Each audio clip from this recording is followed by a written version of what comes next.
रघुवीर बाबू एक छोटे से गांव में रहते थे। उनकी उम्र अब 70 साल के पार हो चुकी थी। जीवन के इस पड़ाव पर उनके शरीर में कई प्रकार की बीमारियों ने घर बना लिया था। उनके 3 बेटे थे जो अब शहर में रहकर अपने अपने काम में व्यस्त थे। रघुवीर बाबू का घर अब खाली खाली सा लगता था। कभी कभी वे गांव के मंदिर में जाकर कुछ समय बिताते थे। उनका अधिकांश समय अपने पुराने दोस्तों के साथ बातचीत में बीतता था, जो गांव में ही रहते थे। एक दिन रघुवीर बाबू को उनके छोटे बेटे का फोन आया। उसने बताया कि वह अपनी पत्नी और बच्चों के साथ गांव आ रहा है। यह खबर सुनकर रघुवीर बाबू बहुत खुश हुए। उन्होंने सोचा कि अब कुछ दिन उनके घर में चहल पहल रहेगी।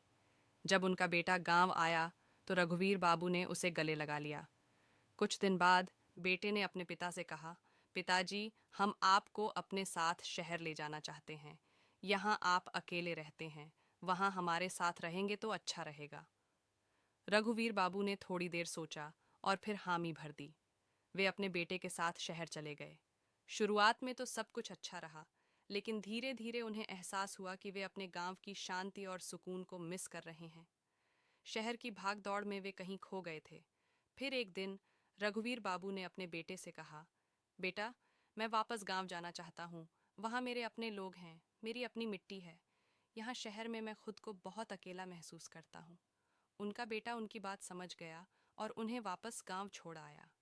गांव में वापस आकर रघुवीर बाबू ने एक नई ऊर्जा और उत्साह के साथ अपने पुराने दोस्तों के साथ समय बिताना शुरू किया।